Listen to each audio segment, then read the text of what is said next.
नमस्कार। प्रारंभ पर आप सभी का स्वागत है। मैं अवनीश। साल 1997।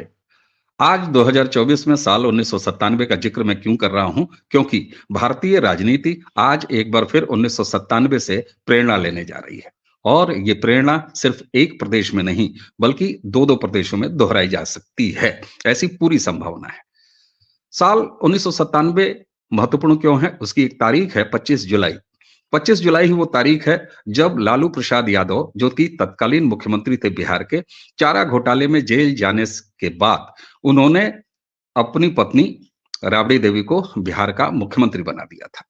अब 2024 में ऐसे दो उदाहरण आपको देखने को मिल सकते हैं। पहला उदाहरण आ सकता है झारखंड से। झारखंड में झारखंड मुक्ति मोर्चा के सरकार है, कांग्रेस की मदद से चल रही है, कांग्रेस के समर्थन से चल रही है। मुख्यमंत्री हैं हेमंत सोरेन। जमीन घोटाले, जमीन सौदा घोटाले से जुड़े हुए एक मामले में ईडी ने उनको 7 बार समन दिया है और सातों बार हेमंत सोरेन ईडी के सामने पेश नहीं हुए। हालिया 29 दिसंबर को ईडी ने उन्हें एक पत्र लिखा 7वें समन के साथ, और उस समन में उन्होंने ये कहा, ईडी ने, कि आप डेट बता दीजिए, आप समय बता दीजिए और आप जगह बता दीजिए। यानी कि समय भी तुम्हारा, डेट भी तुम्हारी, जमीन भी तुम्हारी, और हम आके आपसे पूछताछ करना चाहते हैं।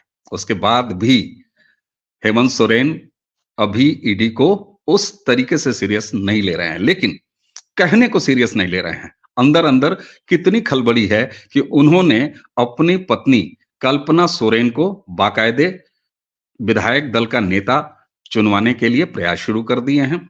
और न केवल ये कोशिशें उन्होंने शुरू कर दी हैं, बल्कि बाकायदे राबड़ी देवी की तर्ज पर वो कल्पना को मुख्यमंत्री बनाकर ही जेल जाएंगे। ऐसे साफ साफ संकेत झारखंड से मिल रहे हैं। कारण एक गांडीय सीट है जहां के सरफराज अहमद, जो सिटिंग एमएलए हैं, उन्होंने बाकायदे सोरेन की पत्नी कल्पना के लिए अपने विधायकी से इस्तीफा भी दे दिया था। यानी कि अब जमीन बिल्कुल तैयार है। एक सीट खाली हो गई है जहां उपचुनाव हो सकते हैं। आप सभी को नियम पता है कि 6 महीने तक कोई भी ऐसा व्यक्ति जो किसी भी सदन का सदस्य नहीं हो, विधायक नहीं हो, एमएलसी नहीं हो, वो मुख्यमंत्री बन सकता है, मंत्री बन सकता है। तो अब जमीन बिल्कुल तैयार है, क्योंकि हेमंत सोरेन, अच्छी तरह आप जानते हैं कि ईडी के नियमों में जो बदलाव किया गया है, ईडी समन देती है, लेकिन ये ईडी के ऊपर है कि 3 समन के बाद वो कितनी प्रतीक्षा करे, कितना वेट करे। ईडी बहुत साधारण तरीके से अदालत में जा सकती है, अपने दस्तावेज रख के, और तथ्य बता सकती है, और अदालत से एक साधारण सा वारंट लेके अभियुक्त आरोपी को गिरफ्तार कर सकती है। इस केस में हेमंत सोरेन है। लेकिन बदले हुए ईडी के कानून अब ईडी को वो शक्ति भी प्रदान करते हैं कि वो खुद बिना किसी वारंट के अपने अभियुक्त या आरोपी को उठा सकती है, ला सकती है, गिरफ्तार कर सकती है। उसके बाद उसको अदालत में पेश कर सकती है। अदालत अगर गिरफ्तारी के कारण उचित समझेगा तो उनको या तो ईडी के रिमांड पर दे देगा, या जुडिशियल कस्टडी यानी विचाराधीन कैदी के रूप में जेल में डाल देगा। तो ये रिश्ता है 1997 और 2024 का, बिहार और बिहार से ही अलग होकर राज्य बने झारखंड के बीच। तो यहां एक प्रेरणा। अब आइए 1997 का रिश्ता जोड़ते हैं दिल्ली से। दिल्ली के स्वनाम धन्य मालिक और सुल्तान, खुद को दिल्ली का मालिक कहने वाले अरविंद केजरीवाल साहब, भारतीय राजनीति के नए प्रतिमान गढ़ रहे हैं। उन्हें भी दिल्ली शराब घोटाले में, जैसा कि आपको पता है, ईडी की 3 नोटिस मिल चुकी। 3 तारीख तीसरी नोटिस का पेश होने की तारीख थी, वो पेश नहीं हुए। इसके पहले उन्होंने विधानसभा 5 राज्यों के चुनाव का बहाना बनाया, फिर विपश्यना में चले गए, और अब वो ये कह रहे हैं कि चूंकि लोकसभा के चुनाव सामने हैं और उनको अपनी पार्टी का प्रचार करना है देश भर में, बहुत बड़ी सफलता अर्जित करनी है लोकसभा 2024 के चुनाव में, इसलिए वो ईडी के सामने पेश नहीं हो सकते। और शानदार एक और तथ्य दिया है अरविंद केजरीवाल ने, जब उन्होंने ये कहा कि साहब 26 जनवरी आने वाली है, मुझे झंडा फहराना है, मुझे देश का उत्सव मनाना है, ऐसे में ईडी अगर मुझे गिरफ्तार कर लेगी और हमारे सहयोगी मनीष सिसोदिया, संजय सिंह के साथ जेल में डाल देगी, तो भला हम 26 जनवरी का तिरंगा, अपना प्यारा तिरंगा कैसे फहराएंगे? कितने जिम्मेदार मुख्यमंत्री हैं अरविंद केजरीवाल। लेकिन यहां पर अरविंद केजरीवाल का एक और फैशन है। उनका ये फैशन है कि वो हर बात के लिए, हालांकि ये बहुत सेलेक्टिव है कि किस बात के लिए वो जनता के बीच में सर्वे और सो कॉल्ड सर्वे कराने जाते हैं और ये जनता से पूछते हैं।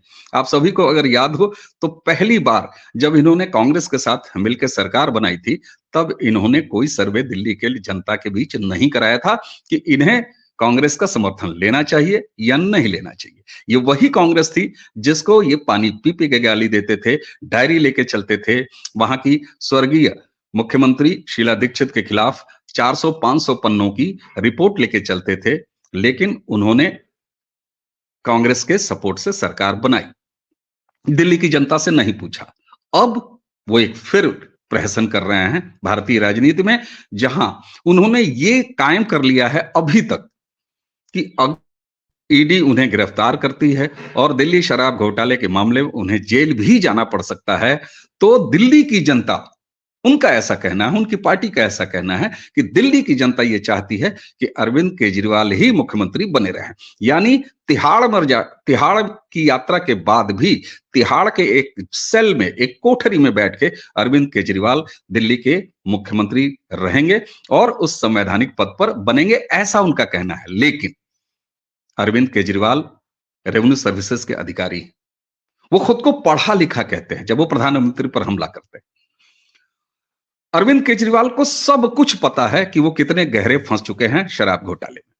और दर्शकों, मैं आपको बताऊं, बड़ी जिम्मेदारी के साथ बताऊं, तो मेरे अपने सूत्र जो प्रवर्तन निदेशालय या आसपास बहुत सारे ऐसे संपर्की हैं, कुछ ऐसे संपर्की हैं जिनके जरिए मैं ये कह सकता हूं कि ईडी का ये मानना है कि जितने तगड़े सबूत मनीष सिसोदिया और संजय सिंह के खिलाफ थे, उससे कई गुना ज्यादा अकाट्य सबूत अरविंद केजरीवाल के खिलाफ है दिल्ली शराब घोटाले में।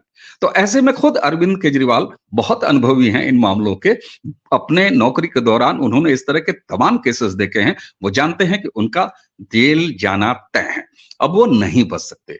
लेकिन खुद को प्रोजेक्ट कर रहे हैं कि जेल अगर चले गए तो मुख्यमंत्री वही रहेंगे। लेकिन जरा ध्यान दीजिए, उन्होंने अपनी पत्नी सुनीता केजरीवाल को बाकायदे नौकरी से इस्तीफा दिलवा रखा है, और ये ऐसा नहीं है कि अभी दिलवाया है, प्रॉपर तैयारी के साथ काफी पहले उन्होंने इस्तीफा दिला दिया है। और सार्वजनिक समारोह हो चाहे प्रेस कॉन्फ्रेंस हो, उनमें भी वो सुनीता केजरीवाल को अपने साथ रखते हुए भी नजर आए हैं। तो ये बहुत हद तक इस बात की संभावना है कि जो कुछ 25 जुलाई 1997 को बिहार में तत्कालीन मुख्यमंत्री लालू प्रसाद यादव ने जो मापदंड, उच्च मापदंड राजनीति के सेट किए थे अपनी पत्नी राबड़ी देवी को बिहार का मुख्यमंत्री बनाकर, वही कुछ अरविंद केजरीवाल दिल्ली में भी करेंगे। अरविंद केजरीवाल भविष्यवाणियां करने के लिए जाने जाते हैं। उन्होंने मनीष सिसोदिया की गिरफ्तारी की भविष्यवाणी की, उन्होंने संजय सिंह की गिरफ्तारी की भविष्यवाणी की, उन्होंने खुद के गिरफ्तारी की भी भविष्यवाणियां कल रात से करना शुरू कर दिया, हालांकि इससे पहले भी करते रहे। आतिशी मार्लेना जो उनकी इस समय मुखपत्र बनी हुई है, उनकी मंत्री हैं, और उसी के साथ सौरभ भारद्वाज, इन दोनों ने पहले का ट्विटर, अब एक्स प्लेटफॉर्म जो सोशल मीडिया का है, उस पर साफ साफ तौर पर पोस्ट लिखी कि आज सुबह, यानी जब आप ये वीडियो देख रहे हैं, तो आज किसी भी वक्त ईडी उनके घर पर रेड कर सकती है और उन्हें गिरफ्तार कर सकती है। सोचिए, ये वही अरविंद केजरीवाल हैं जो आरोप लगाते हैं दूसरी पार्टियों पर कि ईडी या बाकी संवैधानिक जो भी संस्थाएं हैं, जो भी एजेंसियां हैं, वो क्या करने वाली हैं, ये भाजपा के लोगों को पहले कैसे पता लग जाता है। लेकिन क्या ये सवाल यहां नहीं आता कि अरविंद केजरीवाल, उनकी पार्टी को ये कैसे कल पता हो गया कि आज ईडी उन्हें गिरफ्तार कर सकती है, उनके यहां सर्च कर सकती है। तो ये चल रहा है कुल मिला के प्रेरणादायक प्रसंग भारतीय राजनीति में, जहां प्रेरणा पुरुष हैं लालू प्रसाद यादव, कारण है राबड़ी देवी, और उसके दो राजनीतिक फल जो 1997 के बाद साल 2024 में आने जा रहे हैं, वो हो सकते हैं हेमंत सोरेन और उनकी पत्नी कल्पराज सोरेन झारखंड में, और दिल्ली में हो सकती हैं सुनीता केजरीवाल, अरविंद केजरीवाल जी की पत्नी। दर्शकों, इस वीडियो को समाप्त करते हुए मैं एक बात आपको सिर्फ याद दिलाना चाहूंगा, आप सबको पता है, आपके याद में एक बार फिर उसको लाना चाहूंगा, ताजा करना चाहूंगा। इसी साल 15 अगस्त को प्रधानमंत्री नरेंद्र मोदी ने लाल किले की प्राचीर से दो बातें, बहुत सारी बातें उन्होंने कही थी, लेकिन दो बातें बड़ी साफ साफ उन्होंने कहा था कि अब आर्थिक भ्रष्टाचार के खिलाफ फाइनल असॉल्ट उनका शुरू है। और दूसरा परिवारवाद, परिवारवाद का उदाहरण हेमंत सोरेन और करप्शन के अदम्य उदाहरण भारतीय राजनीति की नई शैली के राजनेता अरविंद केजरीवाल। तो ये उम्मीद की जानी चाहिए कि देश का कोढ़ बन चुके करप्शन और परिवारवाद, भारतीय राजनीति का सबसे बड़ा कोढ़ परिवारवाद, जिसके तमाम उदाहरण है, इस वीडियो में जिक्र उनका नहीं करेंगे, तो इन पर अब फाइनल असॉल्ट यानी सर्जिकल स्ट्राइक एजेंसियों का शुरू है। और राजनीतिक कारणों से ये सारी कार्रवाइयां हो रही हैं, ये दलील तब बेमानी हो जाती है जब शराब घोटाले में अरविंद केजरीवाल के दो वरिष्ठ मंत्री जेल में हैं, लेकिन उन्हें जमानत नहीं मिल रही। क्यों नहीं मिल रही? अदालतों ने लगातार कई बार ये टिप्पणी की है कि आप जो राजनीतिक कारण बता रहे हैं वो वाजिब नहीं है।